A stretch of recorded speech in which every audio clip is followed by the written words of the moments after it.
Major Yemi, the first question is, or the first two questions are open. We want to get your reaction in a broad sense. How do you envision the future of Colorado Springs under your leadership in general? This is a question for a dream. How do you envision the future of Colorado Springs? That's an easy one for me. And thank you for having me.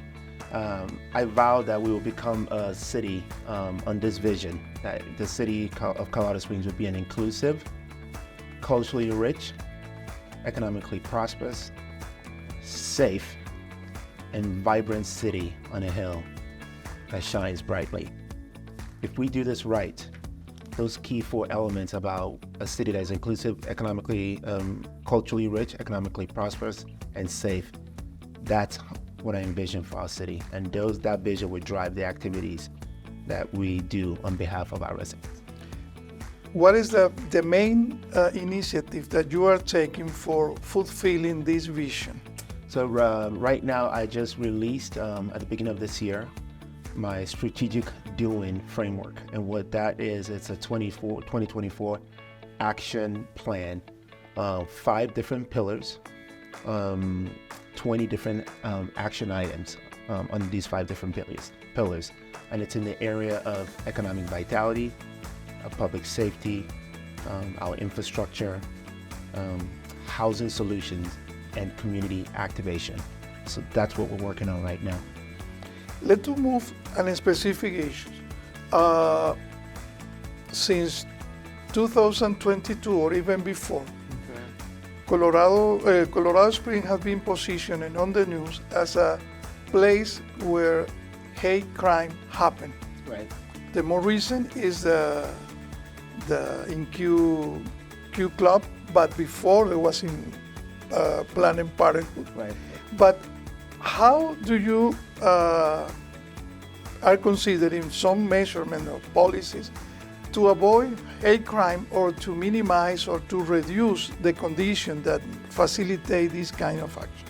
Right, and hate crime of any sort is a no-no, because these are real families, real stories, real people that are impacted. I would say hate crime is also not limited to Colorado Springs. We're seeing that almost every week in some kind of news report. With regards to what has happened in Club Q, one of the things that we're doing is ensuring that the victims and the survivors are still taken care of. With regards to moving forward in the future, when we say policy items, I think before we even talk policy, it starts with who's at the top at the city. I think while the narrative may see is Colorado a city full of hate crime, I don't think so. Colorado is also a city that elected its first Black and immigrant mayor in the history of our city. So we made history. And so it starts at the top. It starts with a compelling vision. It starts as a leader who is showing a different way and who's putting it out there that we will be an inclusive and culturally rich society. And it's upon me as mayor to ensure that all our residents are safe. So we are prioritizing the safety of minority groups and ensuring that we are communicating as well as increasing that presence with many of our minority groups. One initiative related with safety. What is your main action? Public safety is one of my top priorities for our community. Every family deserves to feel safe. If you don't have a safe city, you got nothing. So I'm proud to announce that by the end of this year, we will get to our full authorized strength of 818 officers that we need to keep our community safe. Let me put that into, let me humanize that a little bit more. So when our residents call 911, they deserve not only to have somebody be able to answer their calls, they also deserve an officer being on time to meet them at the time of need. One of the challenges that we've had is that we haven't had enough officers and even call center people to be able to respond to the needs of our residents. So I'm excited that by the end of this year, we will get to that full authorized strength. It will be the first time since 2019 we've been able to have the right number of officers needed to care for our city. You already said that you are the first immigrant mayor in Colorado Springs. First elected immigrant, first elected black mayor. But maybe in the state of Colorado. But some policies that you plan to do for integrating or facilitating the life of immigrants in general, and also what is your stance about this recent arrival of new migrant in Colorado? Right, so immigration is a federal issue, not a city issue. I want to be clear in terms of my role. My job as mayor, what I signed up for by city code and by city law, it's three primary things: to keep our community safe, to ensure that our public infrastructure, roads are well maintained and cared for, as well as caring for our parks system. Now, there are lots of immigrants that are in this city, like me, many folks who had come into the city with their own immigrant story. It's important for them to know, for me to speak to them and let them know that they have a place in my city, that we will elevate their culture, that we would ensure their safety, and that we will ensure that they also have economic prosperity and economic mobility. So it's the opportunities to welcome these immigrants that have come into our city and welcome them into the American prosperity experience. So that's my job as mayor. And one of the advantages that I bring is, as a fellow immigrant, is understanding what it's like to be on the outside and working through the immigration process to finally be on the inside, to be able to vote as well as run for office. But had you received any request for maybe the Mayor Johnston from Denver for allocating a new immigrant here? No, I've not received any requests from Mayor Johnston. I've not received any requests from Governor Polis. This federal crisis is a real issue. And if we don't deal with the issue around the border, our cities will continue to get affected. I have heard that the crisis out of Denver will eventually begin to spill out onto neighboring cities. I don't think Colorado Springs will be exempt from that. So one of the things that we're doing is ensure that we have a plan as a city in the case we start receiving migrants in our city. But if you receive the request by Mayor Johnston today, do you think Colorado Springs will be able to receive some, or is it out of the... Yeah, if I receive the request from the mayor today, I don't believe as a city we are ready to be able to address the migrant crisis. Because one of the things that we have a very limited budget, and we can barely take care of the needs that our own city requires. And then the second thing is that my first priority is to the residents who call Colorado Springs home, the residents who are paying the taxes so that we can deliver those excellent services. The analogy I often use is that we have to think of it like a household.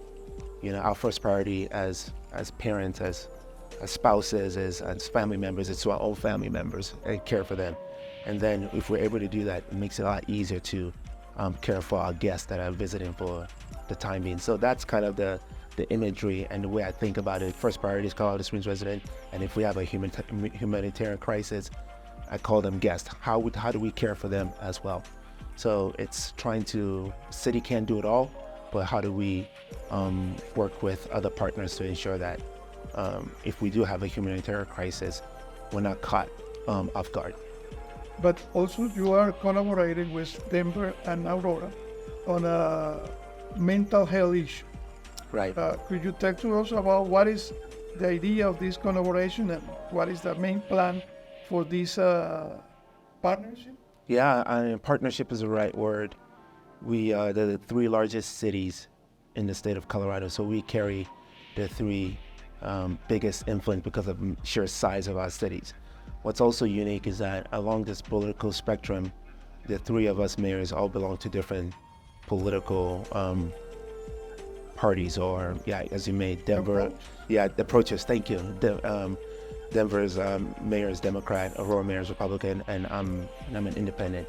The three of us coming together on an issue like mental health says that this is important, and we believe it's important. And together we believe that mental health is still the root cause of many of our societal crises. When we talk about hate crime and domestic violence and homelessness, if we don't go upstream and take care of those needs to prevent some of these issues, we're not really moving the needle. So this is an opportunity for us to say, hey, this is important, and we want to see in this legislative cycle in the state of Colorado, we want to see bills and initiatives that actually support the mental health care of our residents.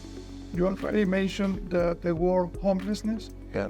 And also, if we compare how we compare the situation of homelessness here in Colorado Springs compared with Aurora and Denver. For these two cities, the homelessness have been a very divisive issue. Right.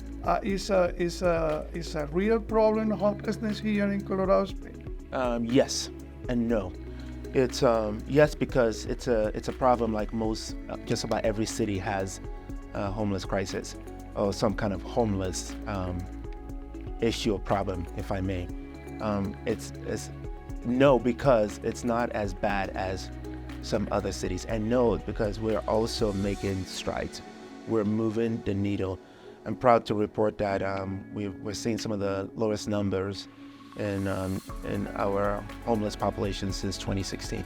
So the latest point in time survey, the count has shown that it's declining, it's moving in the right direction. And one of the reasons I believe that is so is because we do our best to remove the politics from homelessness. So you talk about it being a divisive issue, and it's divisive because a lot of those decisions on how to address homelessness become political decisions. It's either you put them on a bus and you shut them away from your city, or you just let them on the streets without any real progress. And so Colorado Springs doesn't subscribe to either one of those. We subscribe to partnership, and we subscribe to an all hands on deck approach, understanding that it's a multifaceted problem. Therefore, we need a multifaceted solution. But also you are promoting the idea of home affordability or developing homes. Right. Then we saw an initiative, I think a few days ago, in which you were supporting the development of the construction of new development of home with affordable price. Yes. What is your idea about that? Yeah, well, I'm proud that yesterday we did the groundbreaking of the Bentley Commons, which would provide over 160 new affordable units to local residents that need a place to live. Those units that we just celebrated will provide housing for residents that the area median income below 60%. So that's significant. If we're here, I mean, 5-7 years ago, we didn't have a crisis, but we're here. Colorado Springs, one of the hottest cities in the country. We've made the top 10 best cities to live over the last 5 to 7 years. So everybody wants to move here. Cost of living is expensive. So if we don't address our housing crisis and provide a variety of different types of housing, from housing like Bentley Commons, actually let me go one step further, from supportive, permanent supportive housing for folks who are trying to get out of homelessness, to housing like Bentley Common to target our folks that work in the retail, tourism, even healthcare, to condos, entry-level condos. That's why I will be participating as mayor, not only for my city, but on the state level, to ensure that we have entry-level housing and all kinds of housing, because the more we can provide diverse housing for our residents, the more we actually increase our opportunity around economic mobility. If we don't solve this problem, we have nothing. Let me go to an important component of this conversation. It is moving to talking about you, because you have different roles. Right. You are now mayor, but you have a career as a ministry. Right. You have a master in divinity, but also you study management and government, and have different role in the community. Right. To what extent your background shaped your vision of leadership? Yeah, that's a great question. People have often asked me how it's going, how's the job going? And I often answer that it's a hard job, it's a good job, and I wouldn't have it any other way. To go to bed and wake up every morning with the burden of advancing our quality of life for our residents, it's an honor.